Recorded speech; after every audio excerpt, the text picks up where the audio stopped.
வாழ்த்துகிறோம் இயேசுவே, வாழ்த்துகிறோம் இயேசுவே, வாழ்த்துகிறோம் இயேசுவே, வாழ்த்துகிறோம், வணங்குகிறோம், போற்றுகிறோம், உங்களையா ஹல்லேலூயா. வணங்கப்படத்தக்கவரே, துதிக்கிறோம், சோதரிக்கிறோம். வணக்கத்துக்குரியவரே, துதிக்கிறோம், சோதரிக்கிறோம். வாழ்த்துக்குரியவரே, துதிக்கிறோம், சோதரிக்கிறோம். போற்றுதலுக்குரியவரே, துதிக்கிறோம், சோத்திரம். புகழ்ச்சிக்குரியவரே, துதிக்கிறோம், சோத்திரம், சோத்திரம், சோத்திரம், சோத்திரம், சோத்திரம், சோத்திரம், சோத்திரம், சோத்திரம். எல்லா தடைகளையும் மாற்றக்கூடிய கடந்து வரோம். ஹல்லேலூயா, ஹல்லேலூயா, ஹல்லேலூயா, ஹல்லேலூயா, ஹல்லேலூயா, ஹல்லேலூயா, ஹல்லேலூயா. சோத்திரம், சோத்திரம், சோத்திரம், சோத்திரம், சோத்திரிக்கிறோம். எல்லா மகிமைக்கு பாத்திரரே, எல்லா கணத்துக்கும் பாத்திரரே, எல்லா மகிமைக்கு பாத்திரரே, எல்லா கணத்துக்கும் பாத்திரரே. அசைவாடும் தெய்வமே, அசைவாடும் தெய்வமே, அசைவாடும் தெய்வமே, அசைவாடும் தெய்வமே.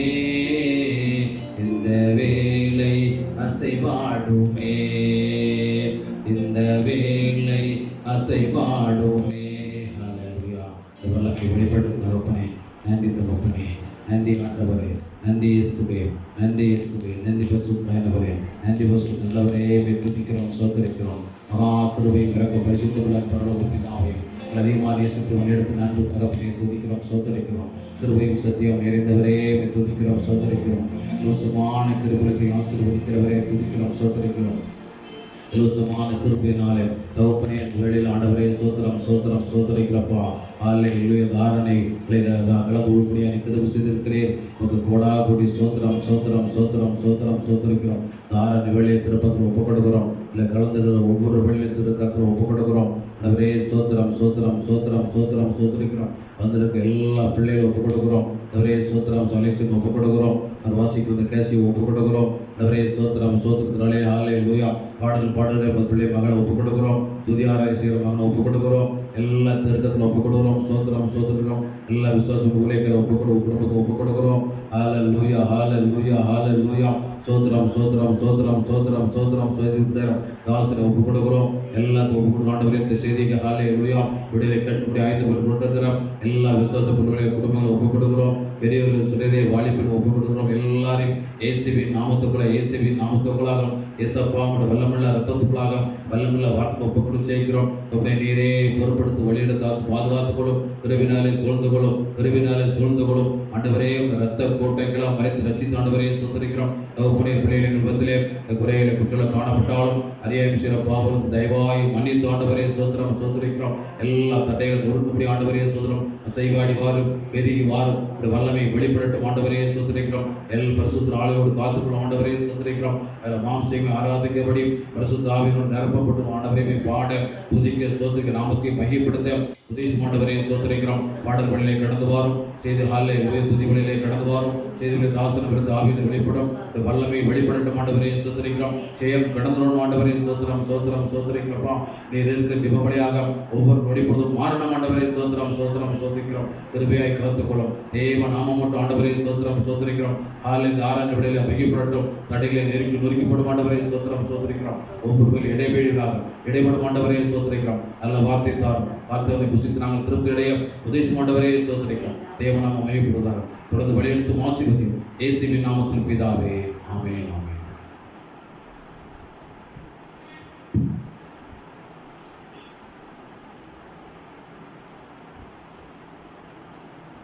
பிதாவே நன்றி சொல்கிறோம், இயேசுவே நன்றி சொல்கிறோம், தூய ஆவியே எங்கள் தெய்வமே நன்றி சொல்கிறோம். துதி ஆராதனை செய்கிறோம்.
முடியாய் இருக்காய் தோன்றாய் தேவன் அருளிய சொல்லி முடியாய் இருக்காய் தோன்றாய் நீ செய்த எல்லா நன்மைக்கும் ஸ்தோத்திரம் ஸ்தோத்திரமே நீ செய்த எல்லா நன்மைக்கும் ஸ்தோத்திரம் ஸ்தோத்திரமே எண்ணி முடியா அதிசயங்கள் செய்தவரே ஸ்தோத்திரமே எண்ணி முடியா அதிசயங்கள் செய்தவரே ஸ்தோத்திரமே பிதாவே நன்றி சொல்கிறோம் இயேசுவே நன்றி சொல்கிறோம் பிதாவே நன்றி சொல்கிறோம் இயேசுவே நன்றி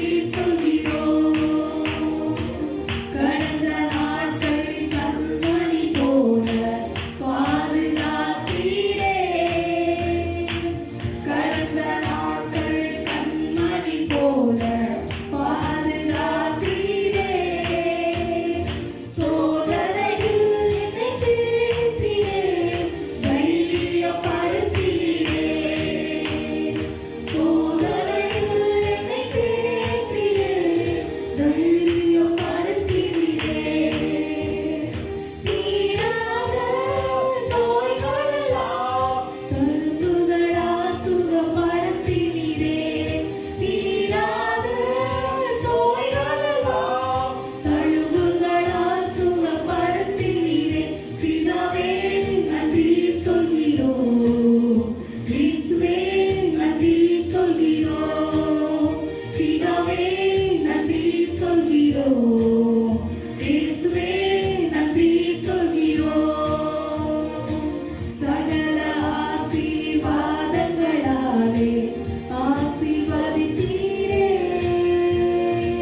சகல ஆசீர்வாதங்களாலே ஆசீர்வதித்தீரே குறைகளெல்லாம் நிறைவாக்கினீர் செழிப்பாய் என்னை மாற்றினீர் குறைகளெல்லாம் நிறைவாக்கினீர் செழிப்பாய் என்னை மாற்றினீர் மனக்கவலை தீர்த்தீரே மகிழ்ச்சியினால் நிரப்பினீரே மனக்கவலை தீர்த்தீரே மகிழ்ச்சியினால் நிரப்பினீரே பிதாவே நன்றி சொல்கிறோம் இயேசுவே நன்றி சொல்கிறோம் பிதாவே நன்றி சொல்கிறோம் இயேசுவே நன்றி சொல்கிறோம் தூய ஆவியே எங்கள் தெய்வமே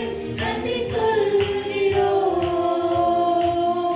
தூய ஆவியே எங்கள் தெய்வமே நன்றி சொல்கிறோம் துதி ஆராதனை செய்கிறோம் துதி ஆராதனை செய்கிறோம்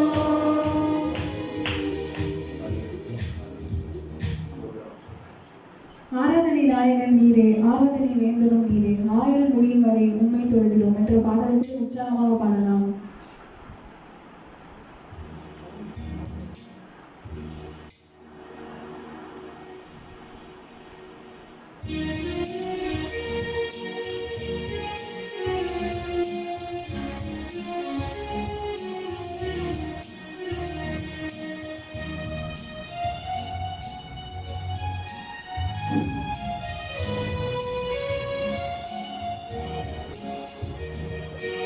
ஆராதனை நாயகன் நீரே ஆராதனை வேந்தரும் நீரே ஆராதனை நாயகன் நீரே ஆராதனை வேந்தரும் நீரே ஆயுள் முடியும் வரை உம்மை தொழுதிடுவோம்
ஹல்லேலூயா. நாம் எல்லோரும் ஸ்தோத்திரம். இந்த மரணத்தை ஜெயித்த இயேசு கிறிஸ்து மரித்தோரிலிருந்து எழுந்த பாவத்தை, மாம்சத்தை, உலகத்தை, மரணத்தை, சாத்தானை, பிசாசை அனைத்தையும் ஜெயித்து எழுந்த இந்த நாளில் காலை வேளையிலே ஸ்தோத்திரம். நான் உருவனப்பட்டு நம்ம எந்த இடத்துல இருந்தாலும் சரி, நம் முழங்கால் படியிட்டு நாம் தேவனை சில நிமிஷங்கள் நாம் ஆராதனை செய்வோம். ஹல்லேலூயா. கர்த்தர் நல்லவர், அவர் நல்லவர், நல்லவர், நல்லவர். நம்ம எந்த சூழ்நிலையில் இருந்தாலும் சரி. ஹல்லேலூயா, ஹல்லேலூயா, ஹல்லேலூயா, ஹல்லேலூயா, ஹல்லேலூயா. எல்லாரும் தேவனை துதிப்போம். ஹல்லேலூயா, ஸ்தோத்திரம். நீங்க கர்த்தரை உயர்த்துங்க, கர்த்தரை உங்களை உயர்த்துவார். ஸ்தோத்திரம். நீங்க இயேசு கிறிஸ்து நாமத்தை உயர்த்துங்க, இயேசு உங்களை உயர்த்துவார். ஹல்லேலூயா, ஸ்தோத்திரம். நீங்க இயேசு கிறிஸ்து நாமத்தை நீங்க சொல்லுங்க, பரலோகத்தில் அவர் உங்க பேரை தூதருக்கு முன்பாக அவர் அறிக்கை செய்வார். ஹல்லேலூயா. இயேசு நல்லவர். அப்பா பிதாவேன்னு கூப்பிடுங்க. ஹல்லேலூயா. அப்பா பிதாவேன்னு கூப்பிடுங்க. எத்தனையோ பேருக்கு இல்லாத பாக்கியத்தை கர்த்தர் உங்களுக்கும் எனக்கும் இன்னைக்கு தந்திருக்கிறார். ஹல்லேலூயா, ஸ்தோத்திரம். நீங்க எத்தனையோ இடங்கள்ல கர்த்தரை துதிக்க முடியல, ஆராதிக்க முடியல. ஸ்தோத்திரம். ஹல்லேலூயா, ஹல்லேலூயா, ஹல்லேலூயா. கர்த்தர் உங்களையும் என்னையும் எனக்கு கிருபையாக எனக்கு ஜீவனை கூட கொடுத்தாரே, சுகத்தை தந்தாரே, கரணை தந்தாரு, ஆரோக்கியத்தை தந்தாரு. ஹல்லேலூயா. ஆயுசு நாட்கள் நாள கூட்டி தந்தாரே, அதுக்கு நன்றி சொல்லுங்க. இயேசு நல்லவர். ஸ்தோத்திரம். அவர் தீமையை கூட அவர் நன்மையாக தான் மாற்றுவார். ஹல்லேலூயா. அவர் கருத்துல தீமையே இல்லை. இயேசு கிறிஸ்து கையில தீமையே இல்லை. அவர் நன்மையை தான் செய்கிறார். ஹல்லேலூயா. அவர் நன்மை செய்கிறவர், நன்மை செய்கிறவராகவே சுட்டி திருந்த தேவன். அவரை ஆராதிக்கிற நீங்க உங்க வாழ்க்கையிலும் எங்கள் வாழ்க்கையிலும் கர்த்தர் அவர் நன்மையானவைகளை தான் செய்வார். ஸ்தோத்திரம், ஸ்தோத்திரம், ஸ்தோத்திரம். ஹல்லேலூயா, ஹல்லேலூயா. ஆராதனை என்பது நாம் இயேசு கிறிஸ்துவை நாம் நேசித்து நாம் அவரை நாம் துதிப்பது. ஹல்லேலூயா, ஸ்தோத்திரம்.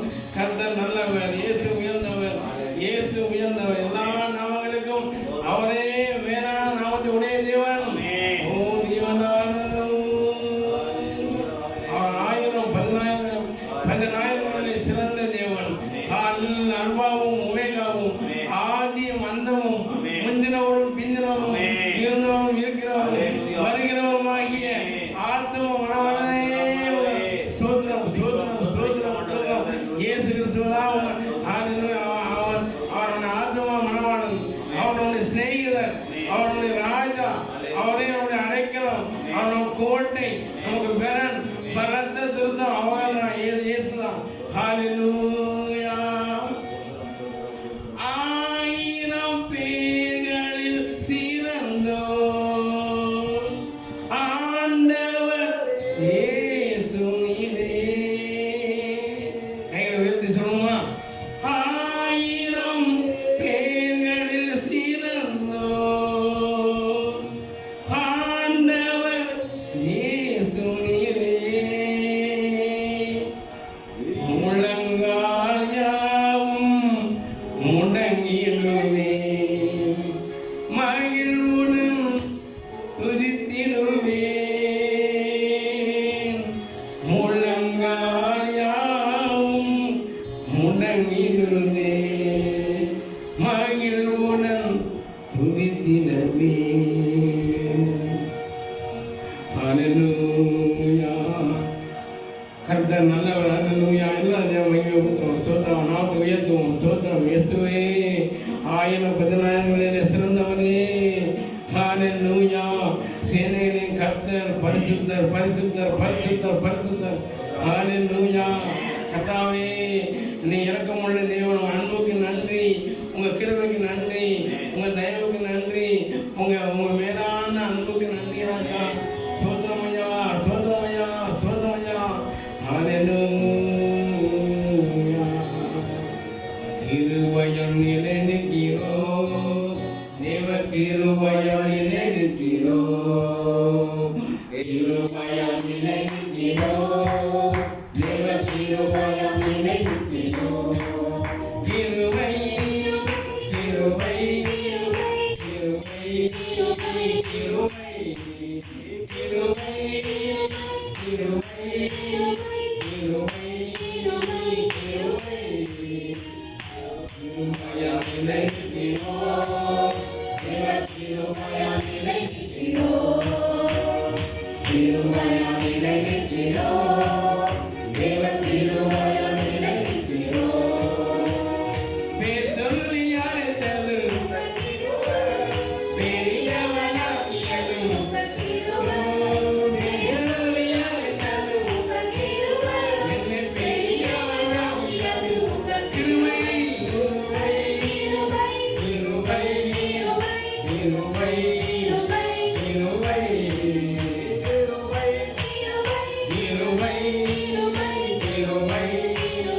கிருபை கிருபையால் நிலைத்திருக்கிறோம் தேவ கிருபையால் நிலைத்திருக்கிறோம் கிருபையால் நிலைத்திருக்கிறோம் தேவ கிருபையால் நிலைத்திருக்கிறோம் வல்லமையை கொடுத்ததும் மரங்களை அடித்ததும் வல்லமையை அடித்ததும் மரங்களை கொடுத்ததும் கிருபை கிருபை கிருபை கிருபை கிருபை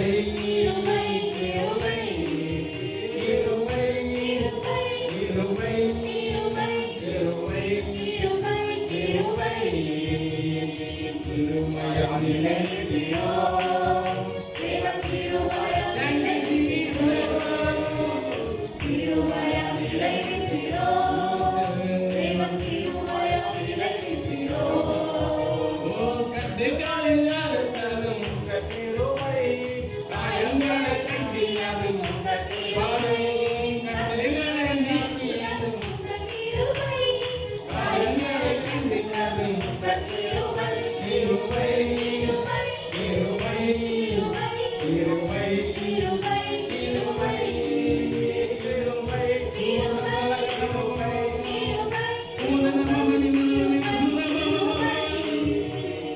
உன்னத தேவன் நீரே ஞானம் நிறைந்தவரே உன்னத தேவன் நீரே ஞானம் நிறைந்தவரே முழங்காஞ்சாவுமே ஆதி முழங்கிலுமே உயர்ந்தவரே இயேசு உயர்ந்தவர் அவர் சிறந்தவர் அவர் சொல்லுவோம்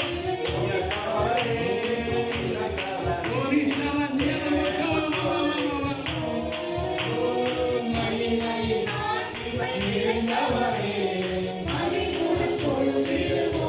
Glory to Jesus.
தேவனம் இயேசுவாயே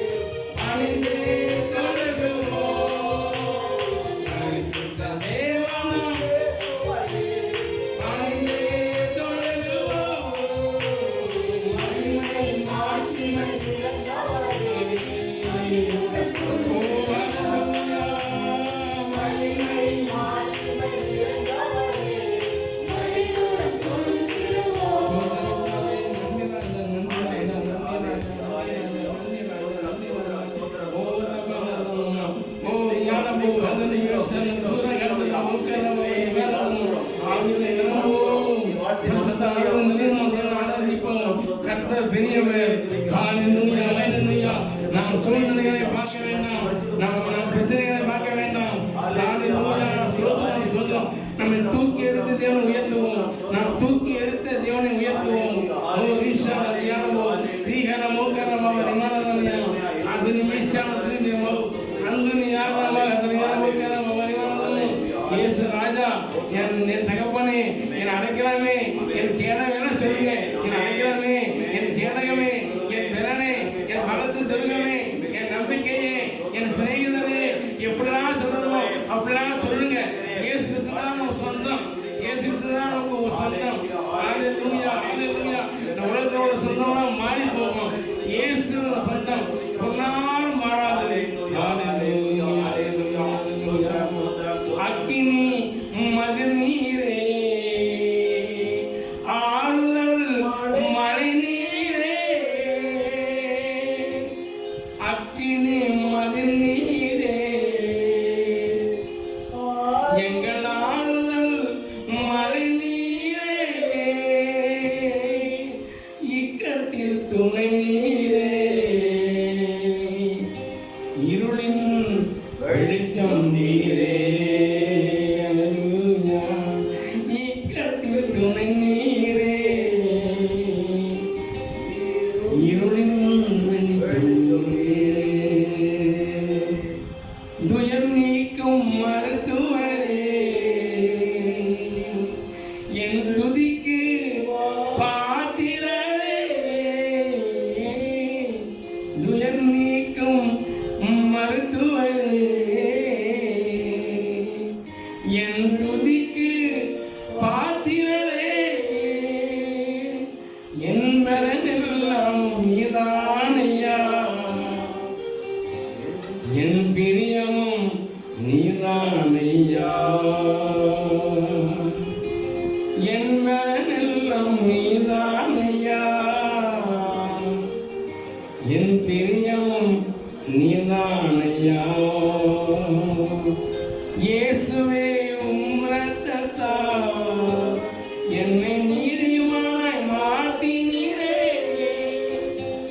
இயேசுவே உம் இரத்தத்தால் என்னை நீதிமானாய் மாற்றினீரே, பரிசுத்த ஆவி தந்து உம் அன்பை. ஹalleluya.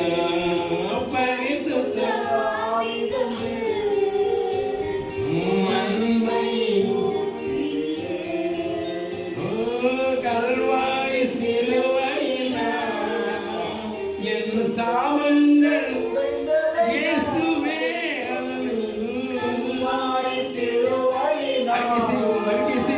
என் சாபங்கள் உடைந்ததையா, அதனாமின் ஆசீர்வாதங்கள் இந்த அடிமைக்கு ஓடிட்டு பலனும். அதனாமின் ஆசீர்வாதங்கள் இந்த அடிமைக்கு கிடைத்ததையா. நன்றி நன்றி நன்றி. நன்றி நன்றி நன்றி நன்றி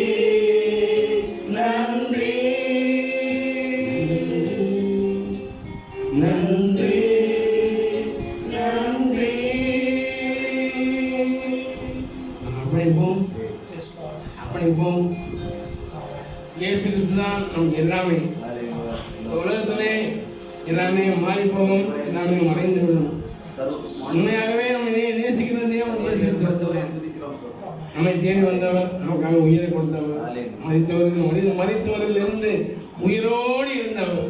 மரித்தேன் ஆனால் இந்த சத்த காலங்களிலும் உயிரோடு இருக்கிறேன் என்று திருமணம் பட்டிருந்தேன். இதற்காக எதுக்காக நம்ம எல்லாரும் இயேசுவை கூடவே நம்ம இந்த உலகத்திலே ஒரு வெற்றி உள்ள வாழ்க்கை வாழ வேண்டும் என்ற ஒரே நோக்கத்துக்காக இயேசு தேவனை விசுவாசிப்போம், வாழ்க்கையை அர்ப்பணிப்போம், வெற்றியோட வாழ்க்கையை வாழ தேவன் நம்ம கிருபை செய்வாங்க. நல்ல பிதாவே, நன்றியோடு இருக்கிறோம். குமாரனும் இங்கே ரட்சகரும் சிநேகிதனுமாகிய இயேசு கிறிஸ்துவின் நாமத்தினாலே இந்த நாளின் காலை வெளியப்பா சமூகத்தை நோக்கி பார்க்க பாடி துதிக்க ஆராதிக்க எங்களையே ஜீவபடியை அர்ப்பணிக்க உங்களுக்கு ஸ்தோத்திரம் மகிமைப்படுங்க. தொடர்ந்து வாழ்க்கை உள்ளவங்க எங்களை பேசுங்க. ஆராதனை வேலை எல்லாமே நீங்கள் மத்திய மகிமை விடுங்க. ஸ்தோத்திரம் தொடர்ந்து அப்பா நாட்டில் இந்த நாளிலே அப்பா நடக்கிற சகல பரிசுத்தவான்கள் ஆராதனை எங்கிலும் தேவனாக கத்ததான் உயர்ந்திருப்பதாக தேசத்திலே இயேசுவே உங்கள் ராஜ்யம் எழும்புவதாக. நன்றி மகிமை விடுங்க. இயேசு கிறிஸ்துவின் மூலம் நடப்பிதாவே. ஆண்டவருடைய பரிசுத்த நாமத்திற்கு மகிமை உண்டாவதாக. கர்த்தருடைய நாமம் மகிமை பண்ணட்டும். இந்த நாளிலேயும் மீண்டுமாய் தேவனுடைய வார்த்தையை தியானிக்கும்படி தேவன் நம்ம கொடுத்த வாய்ப்புக்காக நன்றி சொல்லுகிறேன். இன்றைக்கு நம்ம பாடியதும் ஆராதித்ததும் இப்பொழுது தேவனுடைய வார்த்தையை நம்ம கேட்க போறதும் தேவனுடைய கிருபையினாலே நமக்கு வாய்த்திருக்கிறது. அநேக தேவனுடைய வார்த்தையை கேட்க வாஞ்சித்தும் அவர்களுக்கு அந்த வாய்ப்பு கிடைக்கவில்லை. ஆனால் தேவன் உங்களுக்கு எனக்கு அந்த வாய்ப்பை கொடுத்திருக்கிறார். அதற்கான கர்த்தருக்கு நன்றி சொல்லுகிறேன். தொடர்ந்து தேவனுடைய வார்த்தையை நம் கவனமாய் நம்ம தியானிக்கலாம். இந்த நாளிலேயும் தேவன் நமக்கு கொடுத்திருக்கிற வார்த்தையாக எனக்கு குறித்ததை நிறைவேற்றுகிற ஆண்டவர் அப்படிங்கிறதை குறித்து ஒரு சில காரியங்களை நாம் தியானம் செய்ய போகிறோம். பரிசுத்த யோபுவின் புஸ்தகம் 23ஆம் அதிகாரம் 14வது வசனத்தை மையமாய் வைத்துத்தான் அவர் எனக்கு குறித்திருக்கிறதை நிறைவேற்றுவார் அப்படிங்கிற அந்த பகுதியை நீங்கள் தியானம் செய்ய போகிறோம். நான் உங்களுக்காக இந்த வசனத்தை வாசிக்கிறேன். யோபுவின் சரித்திரம் 23ஆம் அதிகாரம் 14வது வசனம். எனக்கு குறித்திருக்கிறதை அவர் நிறைவேற்றுவார். எனக்கு குறித்திருக்கிறதை அவர் நிறைவேற்றுவார். ஆங்கில வேதாகமம் இப்படி சொல்கிறது, for he performeth the thing that is appointed for me என்று அவர் சொல்கிறார். எனக்கு அப்பாயின்ட் பண்ணப்பட்ட காரியங்களை தேவன் நிறைவேற்றுவார் அல்லது பெர்ஃபார்ம் பண்ணுவார் என்று அவர் சொல்கிறார். அவர் சர்வ வல்லமையுள்ள ஆண்டவர். அவர் நமக்கென்று சில காரியங்களை குறித்திருக்கிறார். அதை அவர் நிறைவேற்றுவார்.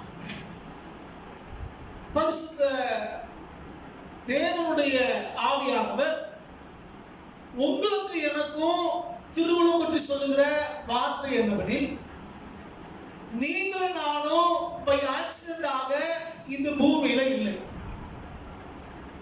பை ஆக்சிடென்டாக நீங்களும் நானும் இந்த இடத்துல வாழ்ந்து கொண்டிருக்கவில்லை, இந்த தொழிலை செய்யவில்லை, இந்த குடும்பத்திலே அல்லது இந்த ஊரிலே நீங்களான இல்லை.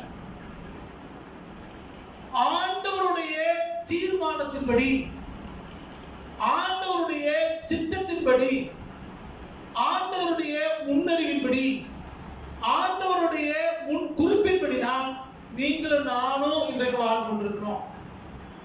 தேவன் உங்களை என்னை குறித்து ஒரு திட்டம் வைத்திருக்கிறார்.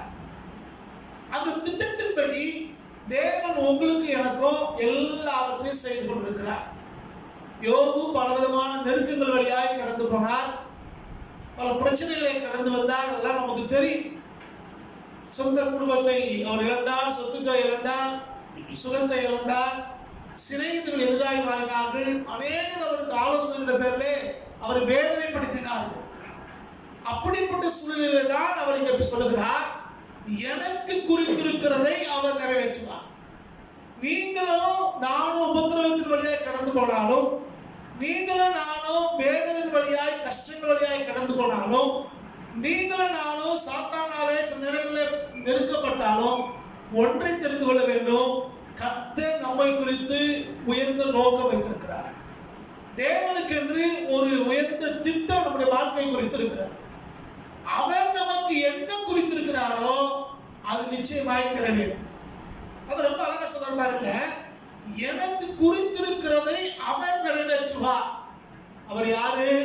இந்த வானத்தையும் பூமியும் படைத்த சர்வ வல்லமையுள்ள தெய்வம்.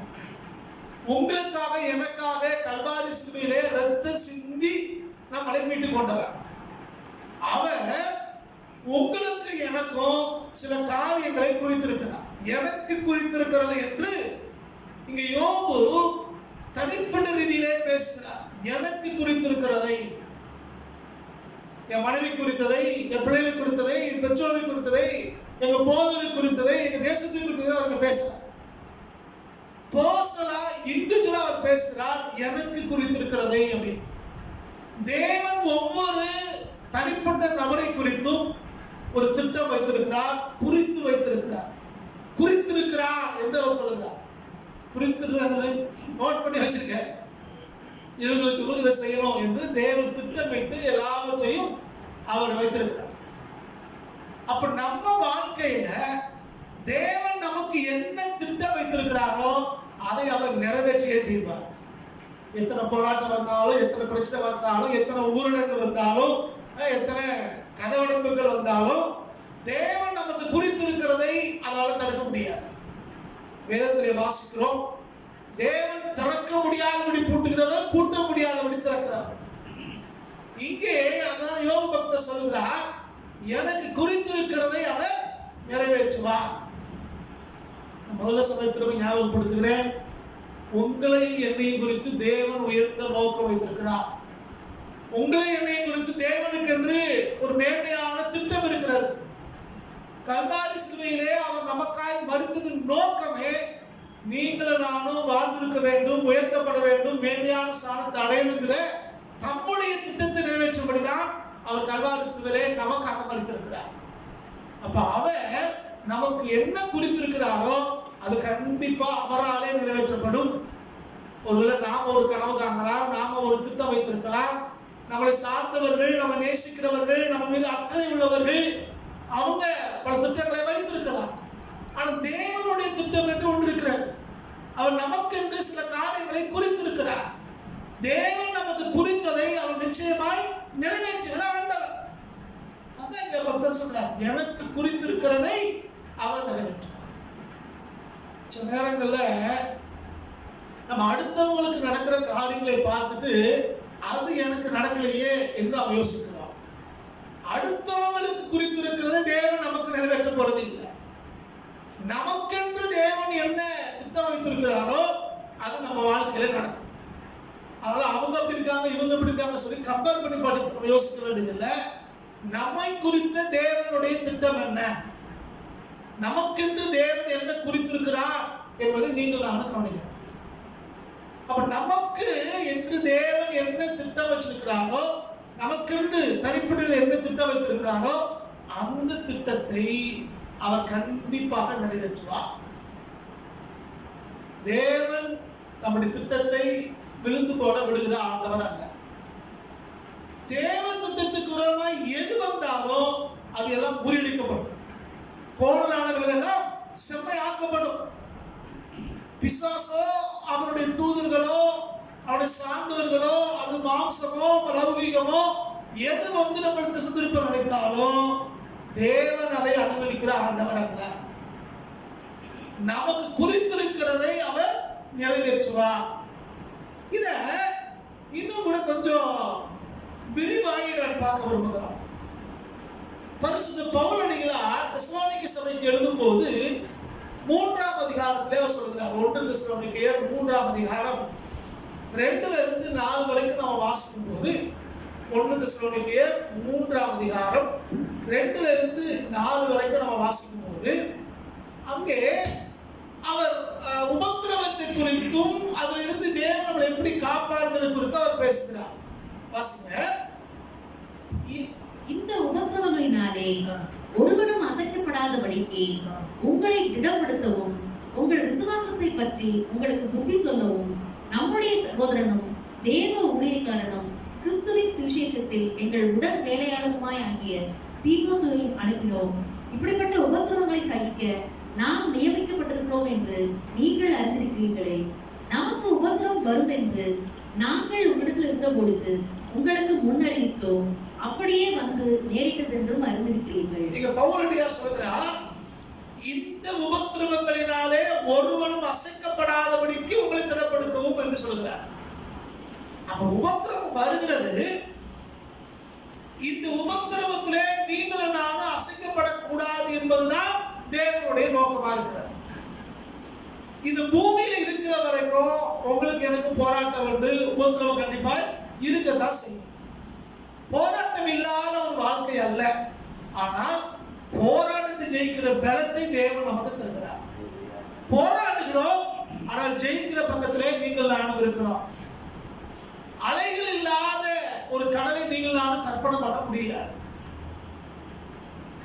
rough sea makes a skillful pilot என்று சொல்கிறார். அதாவது மோசமான அந்த கடல் இருக்கிறதே, இந்த கடல், இந்த அலைகள் நிறைந்த கடல், இந்த rough sea தான் நல்ல ஒரு மாலுமியை அது உருவாக்குறதாக இருக்கிறது.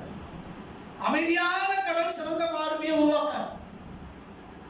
நம்ம வாழ்க்கையில் உண்டாகிற போராட்டங்கள் எல்லாம் பிசாசினாலே நமக்கு வந்தாலும் அந்த போராட்டங்களை கடந்து போகும்போது நீங்கள் நானும் நல்ல ஒரு செயலராக, நல்ல ஒரு மாலுமியாக தேவன் உங்களை என்னையும் மாற்றுகிற ஆண்டார். அப்போ இங்க என்ன சொல்றாரு பாருங்க, இந்த உபத்திரவங்களினாலே ஒருவனும் அசைக்கப்படாதபடிக்கு உங்களை திடப்படுத்தவும், உங்கள் விசுவாசத்தை பற்றி உங்களுக்கு புத்தி சொல்லவும், நம்முடைய சகோதரனும் தேவ ஊழியக்காரனும் கிறிஸ்துவின் சுவிசேஷத்தில் என் உடன்கடையாளமாக தீமோத்தேயுவை அனுப்பினோம் அப்படிங்கிறார். அப்ப உபத்திரவப்படுகிறவங்களுக்கு திடம் தேவை. இந்த உபத்திரவப்படுத்தவங்களுக்கு யார் திடத்தை கொடுக்க முடியும்னா, நம்ம விசுவாசத்தை குறித்து நமக்கு ஆலோசனை சொல்லி, நம்ம யாருங்கிறத புரிய பண்ணி, நம்ம எதுக்காக இந்த உபத்திரவத்து வழியா கடந்து வருகிறோம் என்பதை விளக்கம் பண்ணுகிற தேவ மனுஷனால மாத்திரதான் முடியும். யோபுடைய சிநேகிதர் மாதிரி உபத்திரம் வந்த உடனே ஐயோ இப்படி ஆயிடுச்சா, என்ன அவசியத்தையோ அப்படியோ இப்படியோ அப்படின்னா டிஸ்கரேஜ் ஆகத்தான் செய்யும்.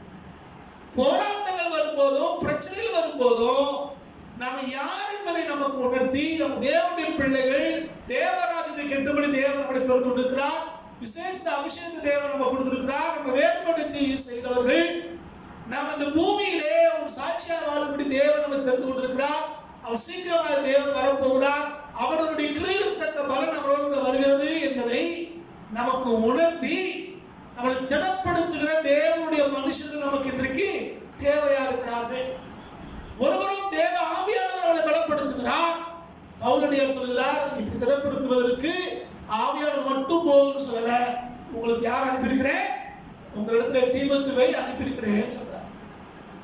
அடுத்த வாக்கியத்திலே அவர் 3ஆவது வாக்கியத்தை சொல்கிறார், இப்படிப்பட்ட உபத்திரவங்களை சகிக்க நாம் நியமிக்கப்பட்டிருக்கிறோம் என்று நீங்கள் அறிந்திருக்கிறீர்களே. அப்ப இந்த உலகத்திலே உண்டாகிற போராட்டங்களை நீங்கள் நானும் சகிச்சுதான் ஆகணும். இந்த போராட்டம் வந்துருச்சு, இந்த உபத்திரம் வந்துருச்சு, அப்படி இப்படி நீங்கள் நானும் ஓட தேவையில்லை, சோர்ந்து போக தேவையில்லை, பின்வாங்க தேவையில்லை. போராட்டம் வரும், ஆனா நீங்கள் நானும் ஜெயிப்போம். அந்த உணர்வோடு கூட இன்னைக்கு இருக்கிற இந்த உபத்திரவங்களை, ஊரடங்குகளை, பிரச்சனைகளை, வேலையின்மையை, வருமானமின்மையை நீங்கள் நானும் சகித்து கடந்து போகும்படி கர்த்தர் உங்களுக்கு எனக்கும் ஒரு நல்ல ஆலோசனையை இந்த பகுதியில் சொல்றார். அடுத்த வாக்கியம் அவர் சொல்றாரு பாருங்க, நமக்கு உபத்திரவம் வரும் என்று நாங்கள் உங்களிடத்தில் இருந்த போது உங்களுக்கு முன்னறிவித்தோம், அப்படியே வந்து நேரிட்டது என்றும் அறிந்திருக்கிறீர்கள் அப்படிங்கிறார். அப்போ இந்த உலகத்திலே போராட்டம் உண்டுங்கிறத பவுலடியார் ஏற்கனவே அவங்களுக்கு சொல்லியிருக்கார். அவர் சொன்னபடியே இன்னைக்கு நடக்கிறார். ஆனா இன்னைக்கு யதார்த்தம் என்னவென்று சொன்னால், நம்ம கேட்கிற பிரசங்கங்கள், நம்ம கேட்கிற பாடல்கள் எல்லாம் ஏதோ நீங்களான பரலோகத்தில் இருக்கிற மாதிரி எண்ணி நம்ம பாடிக்கொண்டிருக்கிறோம். சோத்திரம். நம்மள ஒரு கற்பனை உலகத்துல ஆங்கிலத்தில் சொல்லுவாங்களே ஃபேண்டசி அப்படின்னு, ஒரு கற்பனை உலகம். அந்த கற்பனை உலகத்திலே நம்மளை வைத்திருக்கிறோம். அதனாலதான் ஒரு சின்ன பிரச்சனை வந்த உடனே நம்மளால அதை கடந்து வர முடியவில்லை, சோர்ந்து போய் விடுகிறோம். ஆனா பவுலடியார் சொல்லுகிறார், நாங்க உங்க இடத்துல இருக்கும்போது சொன்னா உபத்திரம் வரும்னு, அப்படிதான் நீங்க வந்திருக்குங்கிறார். வரக்கூடிய உபத்திரவங்களை அவர் முன்னறிவித்தார். இன்னைக்கு நிறைய தீர்க்கதரிசிகள் நம்மகிட்ட இருக்காங்க, அப்போஸ்தலர்கள் நம்மகிட்ட இருக்காங்க, பேராயர்கள் இருக்காங்க, பிஷப்மார் எல்லாம் நிறைய பேர் நம்மகிட்ட இருக்காங்க. ஆனா ஒருத்தர் கூட கொரோனா வரும் சொல்லவே, முன்னறிவிப்பு சொல்லவே. ஆனா பவுலடியார் சொல்லுகிறார், நாங்க சொன்னோம் அதுக்கு வந்திருக்கு அப்படிங்கிறார். நீங்களும் நானும் அப்போ வேதத்தையும் கர்த்தருடைய ஆவியானவரையும் உலகத்தில் நடக்கிற காரியங்களையும் எவ்வளவாய் புரிந்து கொள்ள வேண்டும் என்பதை புரிந்து கொள்ள வேண்டும். அப்ப என்ன சொல்ல வர்றாருன்னா, நமக்கு ஒண்ணு நியமிக்கப்பட்டிருக்கிறது. என்ன நியமிக்கப்பட்டிருக்கு? உபத்திரவமும் நியமிக்கப்பட்டிருக்குங்கிறார். அப்படிதானே? பாருங்க 3ஆம் வசனம், 1 தெசலோனிக்கேயர் 3ஆம் அதிகாரம் 3ஆம் வசனம். இப்படிப்பட்ட உபத்திரவங்களை சகிக்க நாம் நியமிக்கப்பட்டிருக்கிறோம். We are appointed அப்படிங்கிறார். We are appointed. இந்த உபத்திரவம், இந்த பிரச்சனை வழியாய் நீங்களான கடந்து போக வேண்டும் என்று தேவன் நமக்கு சில காரியங்களை நியமித்திருக்கிறார். நாம் நியமிக்கப்பட்டிருக்கிறோம். எப்படி பரலோகத்துக்காய் நம்ம நியமிக்கப்பட்டிருக்கோமோ, எப்படி தேவ சமூகத்திலே பகிர்படி நியமிக்கப்பட்டிருக்கோமோ, எப்படி இந்த பூமியில வாழ்ந்திருக்கும்படி நியமிக்கப்பட்டிருக்கோமோ, எப்படி ஆசீர்வாதத்தை சோதனைக்கும்படி நியமிக்கப்பட்டிருக்கோமோ, அதே போல இந்த பூமியில் இருக்கிற நாட்களிலே உபத்திரவங்களையும் கடந்து போக வேண்டியதா இருக்கிறது. உபத்திரவமே இல்லாத வாழ்க்கை வேதம் நமக்கு போதிக்கவில்லை. ஆனா ஆண்டவர் சொல்றார், உபத்திரவத்தை நான் ஜெயித்திருக்கிறேன், போராட்டத்தை நான் ஜெயித்திருக்கிறேன், உலகத்தை நான் ஜெயித்திருக்கிறேன். அப்ப நீங்களும் நானும் இந்த உபத்திரவங்களை, இந்த போராட்டங்களை ஜெயிக்க முடியும். அப்ப நமக்கு ஒரு பிரச்சனை வருது அப்படின்னா உடனே சோர்ந்து போய்விடக்கூடாது. இந்த பிரச்சனையில இருந்து எப்படி வெளியே வருவது, எப்படி மீண்டு வருவது என்று நீங்கள் நானும் கொஞ்சம் யோசித்து பாருங்க, ஆராய்ச்சி பாருங்க. தேவ சமூகத்தில் உட்கார்ந்து ஆண்டவரே எங்களுக்கு வழிகாட்டுங்க ஆண்டவரே கேட்கணும். வேத வசனம் உங்களுக்கு எனக்கு என்ன புத்திமதி சொல்கிறது என்று பார்க்கணும். அதை விட்டு விட்டு சோர்ந்து போகக்கூடாது. ஆண்டவரை குறை சொல்லக்கூடாது, மற்றவர்களையும் குறை சொல்லி கொண்டு இருக்கக்கூடாது. நாம செய்ய வேண்டிய ஒரே ஒரு காரியம் என்னன்னா, உபத்திரம் வந்துருச்சா இதை மேற்கொள்ள முடியும் என்று தேவ சமூகத்திலே விசுவாசத்தோடு கூட எப்படி பவுலடியார் தீமோத்தேயுவை அனுப்பி நம்மளை திடப்படுத்தினாரோ, அதே போல கிறிஸ்துவுக்குள்ளாய் நீங்கள் நான் திடப்பட்டு இந்த உபத்திரவத்தை ஜெயிக்கிற பலனை பெற்றுக்கொள்ள வேண்டும். அப்போ நமக்கு நியமிக்கப்பட்டதை அவர் நிறைவேற்றுவார் அப்படின்னா இந்த வருகிற உபத்திரவங்களை ஜெயிக்கவும் அவர் நமக்கு பலன் தருவார். இந்த ஊரடங்கை ஜெயிக்கிற பலனை தேவன் நமக்கு வைத்திருக்கிறார். ஊரடங்கை மேற்கொள்கிற பலனை தேவன் நமக்கு வைத்திருக்கிறார். ஊரடங்கை மேற்கொள்கிற பலனை தேவன் நமக்கு வைத்திருக்கிறார். அப்ப நன்றாய் நீங்கள் நானும் புரிந்து கொள்ளணும், கர்த்தருடைய பிள்ளைகள் புரிந்து கொள்ளணும். என்ன நடந்தாலும் சரி, நம்ம ஆண்டவர் நம்ம கூட இருக்கிறார், நம்ம தேவன் நம்ம கூட இருக்கிறார். அவர் நிச்சயமா எல்லாவற்றையும் நமக்காக செய்து முடிப்பார் அப்படிங்கிற அந்த மனோபக்குவம், அந்த விசுவாசம், அந்த நம்பிக்கை நமக்கு தேவையாக. இப்போ இன்னும் கூட சில காரியங்களை நான் உங்களுக்கு ஞாபகப்படுத்த விரும்புகிறேன். இங்கே நமக்கு இந்த காரியங்களை நியமித்திருக்கிறவர் யாரு? ஆண்டவர், சர்வ வல்லமையுள்ள தேவன். அவர் தான் நியமிக்கிறார். எனக்கு நியமித்திருக்கிறதை அவர் நிறைவேற்றுவார். அவர் தான் நியமிக்கிறார், அவரே நிறைவேற்றவும் செய்வார். கர்த்தர் நமக்கு என்ன திட்டம் வைத்திருக்கிறாரோ அந்த திட்டத்தை உருவாக்கினவர் அவர். சித்தம் அவர் கையில் இருக்கிறது, அது அவரே நமக்கு வாய்க்கவும் பண்ணுகிறவர், அவரே நமக்கு நிறைவேற்றி கொடுக்கிறார். அப்ப உங்களை என்னையும் குறித்து தேவனுக்கு ஒரு உயர்ந்த நோக்கம் இருக்கிறது. தேவன் ஒரு சித்தம் வைத்திருக்கிறார், ஒரு திட்டம் வைத்திருக்கிறார். நம்ம வாழ்க்கை அவருடைய சித்தத்தின் மத்தியிலே இருக்குமானால் தேவன் ஏற்ற விதத்திலே அதை நிறைவேற்றி கொடுப்பார். ஆனா தேவ சித்தத்துக்கு விலகி நாம நம்ம இஷ்டப்படி எதையும் செய்யணும்னு சொன்னா அது நடக்கிறது. 1 சாமுவேல் 1ஆம் அதிகாரத்திலே வாசிக்கும் போது அங்க அன்னாள் போய் தேவ ஆலயத்திலே அல்லது அந்த ஷைலோம் இடத்துல இருக்கிற அந்த இடத்துல போய் ஆண்டவரை நோக்கி அவங்க ஜெபம் பண்றாங்க. அன்னாருக்கு குழந்தை இல்லை. இப்போ அவங்களுடைய உறவு ஜனங்கள் எல்லாம் அவங்களை நிந்திக்கிறார்கள், அவமானப்படுத்துகிறார்கள், கேலி செய்கிறார்கள். இந்த அம்மா போய் தேவ சமூகத்திலே அழுது புலம்பி ஜெபம் பண்றாங்க. என்ன ஜெபம் பண்றாங்கன்னா, ஆண்டவரே நீர் எனக்கு ஒரு ஆண் பிள்ளையை கொடுப்பீரானால் அந்த ஆண் பிள்ளைய உமக்கு ஊழியம் செய்யும்படி நான் உங்கள்கிட்டயே கொடுத்துருவேன் என்று அவங்க ஜெபிக்கிறான். அதான் கவனிக்கணும். இந்த அம்மாவுடைய ஜெபம் என்ன? நீர் எனக்கு ஒரு ஆண் பிள்ளையை கொடுத்தீங்கன்னா அது உம்ம ஊழியத்திலே கொடுத்துருவேன் அப்படின்னு சொல்றாங்க. அந்த இருந்த அந்த கான்டெக்ஸ்ட பாத்தீங்கன்னா, சூழ்நிலையை பாத்தீங்கன்னா, தேவனும் ஒரு ஆண் குழந்தையை தேடிக்கொண்டிருக்கிறார். தேவனுடைய திட்டம், தேவனுடைய நோக்கம் என்னன்னா, அதுவரைக்கும் தேவனுடைய ஆலயத்திலே ஊழியம் செய்து கொண்டிருந்த ஏலியும் அவருடைய குமாரர்களும் தவறான வழியில போனபடினாலே ஊழியத்தை இழந்தார்கள். ஒருவேளை இந்த செய்தியை ஊழியக்காரங்க யாராவது கேட்பீங்கன்னா நல்லா புரிந்து கொள்ள வேண்டும். நமக்கு தேவன் கொடுத்திருக்கிற ஊழியம் நமக்கு நிரந்தரமானது என்று நாம நினைச்சாலும், புதிய காலத்துக்காரங்க நாங்க அப்படியாக இப்படியாக வைராக்கியம் பேசினாலும், தேவனுக்கு பிரியமில்லாத காரியங்களை ஊழியத்திலே சபையிலே செய்வோமானால் நம்ம ஊழியத்தை விட்டு தேவன் நம்மளை தள்ளிவிட முடியும். பழைய ஏற்பாட்டினாலும் புதிய ஏற்பாட்டினாலும் சரி, பழைய ஏற்பாட்டு காலத்திலே ஏலியும் அவருடைய பிள்ளைகளும் ஊழியத்தில் தள்ளப்பட்டாங்க. புதிய ஏற்பாட்டிலே யூதாஸ் காரியத்துக்கு என்ன நடந்துச்சு? சோத்திரம். தேவாவுக்கு என்ன ஆச்சு? இதெல்லாம் கொஞ்சம் யோசிச்சு பார்க்கணும். சும்மா நம்ம கர்த்தர் நம்மளை ஒழித்து வச்சுட்டாங்கனால பெரிய ஆள் நினைச்சிட்டு இருக்க கூடாது. சரியா இல்லாவிட்டால் தேவன் நம்ம தள்ளி விட்டு அந்த ஸ்தானத்துக்கு வேற ஒரு ஆளை கொண்டு வருவார். நீ அதான் நடக்குது. ஏலியும் அவருடைய பிள்ளைகளும் தள்ளப்பட்டு விட்டார். இப்ப தேவன் யோசிக்கிறார், பாவம் அறியாத ஒரு ஆளை தடுத்து கொண்டு வரணும், ஒரு குழந்தையை கொண்டு வரணும், தேவ சத்தம் கேட்கிற ஒரு ஆளை கொண்டு வரணும் நினைத்து கொண்டிருக்கிறார். அந்த நேரத்தில் நம்ம போய் ஜெபம் பண்றாங்க, ஆண்டவரே நீ எனக்கு ஒரு ஆண் பிள்ளையை கொடுத்தீங்கன்னா உடனே கொடுத்துருவேன். அப்ப தேவனுடைய தேடுதல், தேவனுடைய திட்டம் என்னவோ அதை நம்ம ஒத்து போறோம்.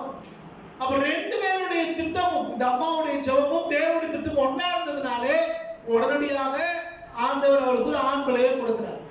இதெல்லாம் கவனிக்கணும். தேவன் குறித்தது என்னது? இந்த தேசத்துக்கு ஒரு நியாயாதிபதி வேண்டும், இந்த தேசத்துக்கு ஒரு ஊழியக்காரன் ஆசாரியன் வேண்டும் அப்படின்னு தேவன் ஒரு ஆளை தேடிட்டு இருக்கார். அப்பதான் இந்த அம்மாவை ஜெபம் பண்றாங்க. உடனே ஆண்டவர் கிராண்ட் பண்ணார், திரும்ப கொண்டு அந்த பையனை விட்டார். நல்லா கவனிங்க. தேவன் ஆரம்பத்திலேயே இந்த அண்ணாளுக்கு ஒரு குழந்தையை கொடுத்திருந்தாருன்னா, அண்ணாளுக்கு ஒரு குழந்தை கிடைச்சிருக்கும், அவ்வளவுதான். வருஷந்தோறும் அவனவங்களோட சேர்ந்து சிலோவுக்கு பலி செலுத்தி சாப்பிட்டு போயிட்டு வந்திருப்பான், விருந்து கொண்டாடி இருப்பான். ஆனா இன்றைக்கு கால தாமதமானாலும் தேவ திட்டத்தின்படி இந்த அண்ணாளுக்கு ஒரு சாமுவேல் பிறந்தபடினாலே இன்னைக்கு இஸ்ரவேலுக்கு ஒரு பெரிய நியாயாதிபதி கிடைத்து விட்டார். இஸ்ரவேலுக்கு ராஜாக்களையும் தீர்க்கதரிசிகளையும் அபிஷேகம் பண்ணுகிற ஒரு தேவ மனுஷன் கிடைத்து விட்டார். இஸ்ரவேல் தேசத்துக்கு ஒரு தீர்க்கதரிசி கிடைத்திருக்கிறார். அப்ப இன்னைக்கு நீங்க நான் எதிர்பார்க்கிற பல காரியங்கள் நடக்கலன்னா கூட, ஜெபிக்கிற காரியங்கள் தாமதம் ஆனாலும் கூட, தேவ திட்டத்தை உணர்ந்து தேவ திட்டத்துக்கு ஏற்ற விதத்திலே நீங்கள் நான் ஜெபிப்போம்னு சொன்னா, கர்த்தர் நாம் வேண்டிக் கொண்டதை விட நினைச்சதை விட மிக அதிகமாய் நமக்குள்ளே அவர் கிரியை செய்வார். அப்ப தேவன் நமக்கு என்ன குறித்திருக்கிறார் என்பதை புரிந்து கொள்ள வேண்டியதும் அறிந்து கொள்ள வேண்டியது அவசியம். அன்பான தேவனுடைய ஜனமே, தேவன் நம்மளை குறித்து ஒரு நோக்கம் வைத்திருக்கிறார், ஒரு திட்டம் வைத்திருக்கிறார், தேவ சித்தம் ஒன்று இருக்கிறார். சில நேரங்களே நம்ம நினைக்கிறோம், சில தடைகள் வரும்போது ஏன் தடை வந்துச்சு, நானுடைய பிள்ளை தானே, ஏன் நினைச்சது நடக்கல யோசிக்கிறோம்.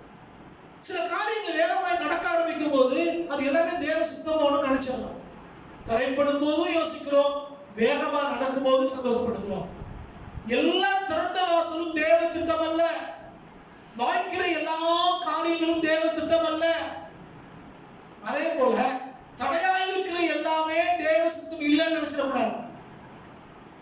நிதானித்தறிந்து தேவன் பொதுவாக வைத்திருக்கிற திட்டம் என்ன, நமக்கென்று வைத்திருக்கிற திட்டம் என்ன, வேத சத்தியம் என்ன சொல்கிறது என்று நிதானித்து அறிந்து செயல்படுவோமையானால் நம்ம வாழ்க்கையில தேவன் குறித்திருக்கிறது நிறைவேறும். அது மிகுந்த ஆசீர்வாதத்தை கொண்டு வரும்.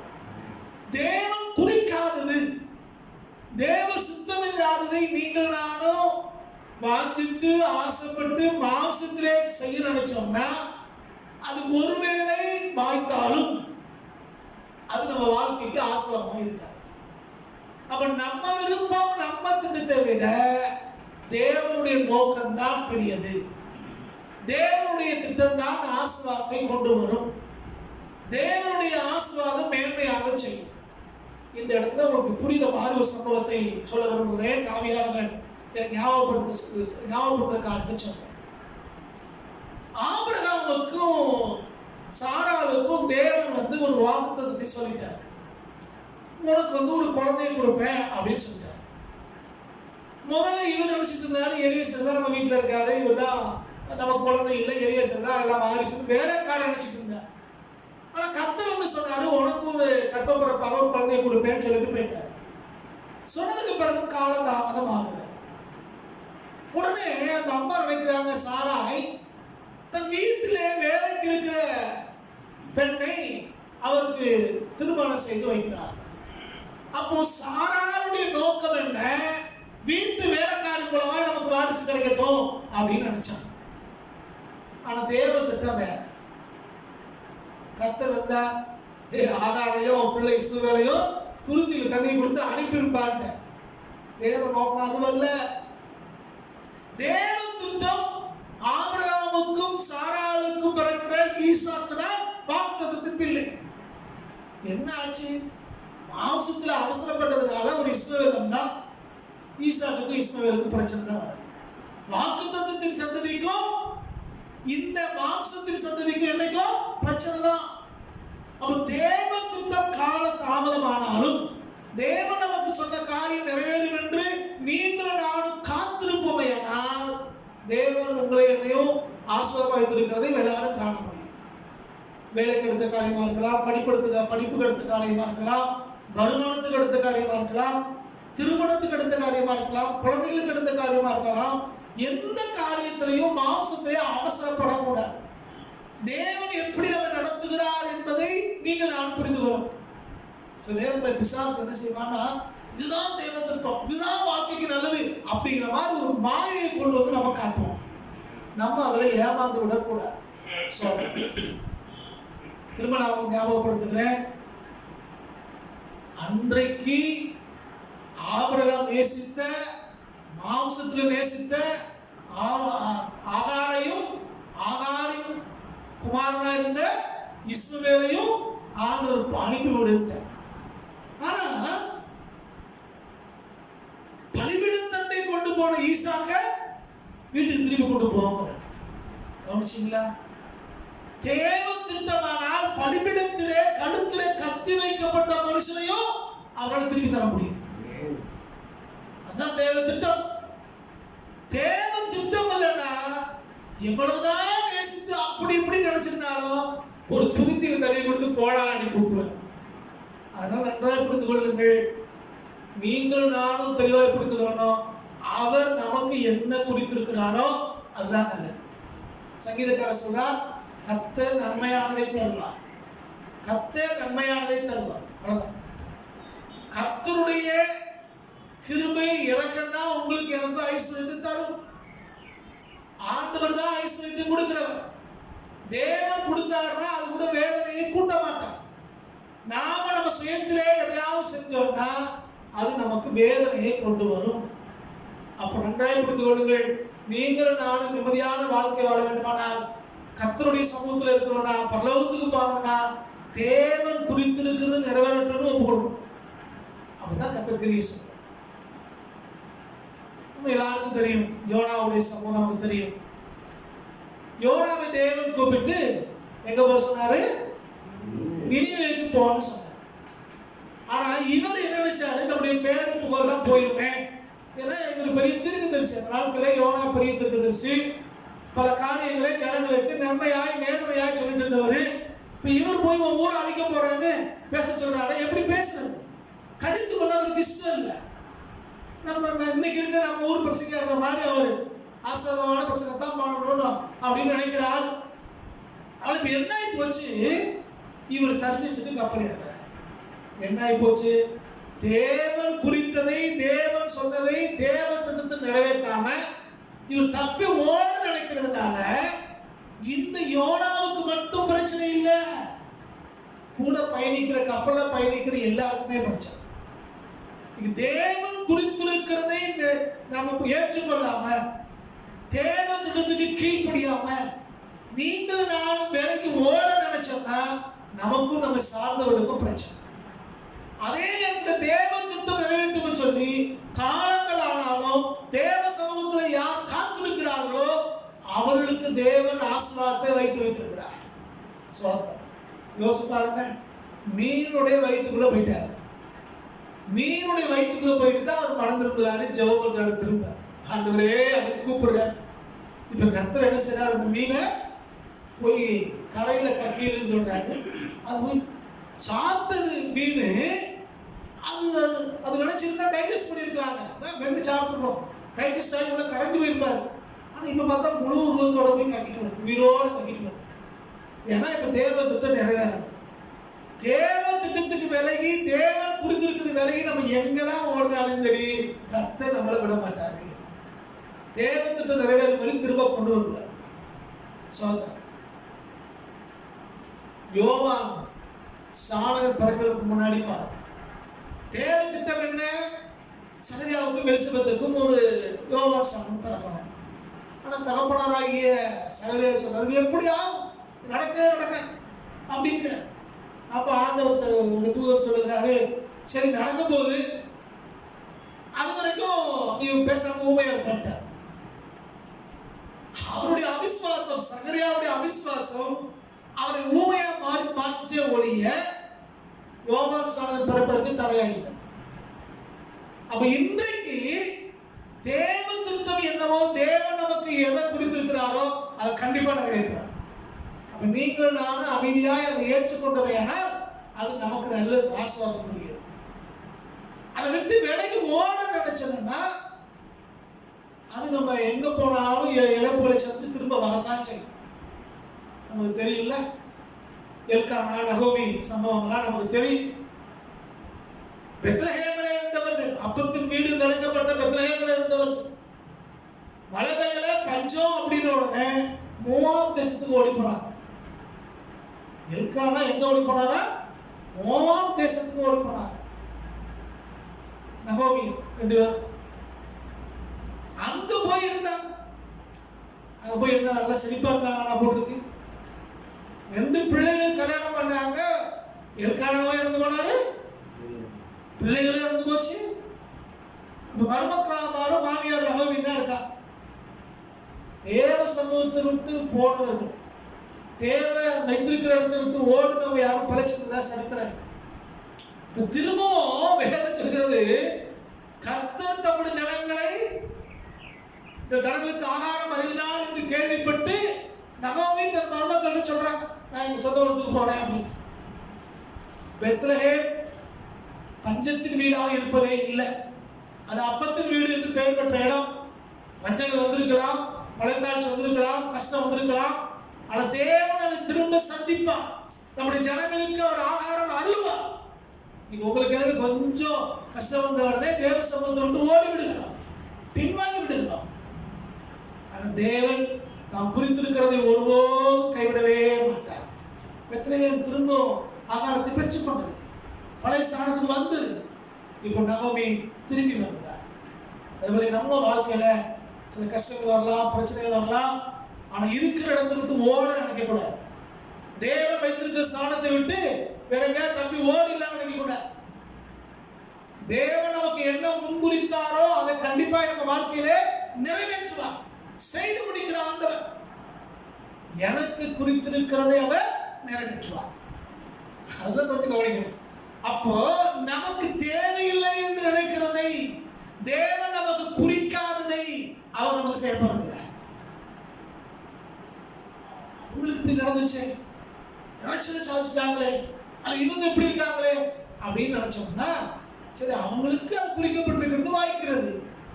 நமக்கு தேவன் என்ன குறித்திருக்கிறாரோ அதை செய்வார் என்று நம்மளை சரிப்படுத்திக் கொள்கிற மனோபக்குவம் நமக்கு தேவை.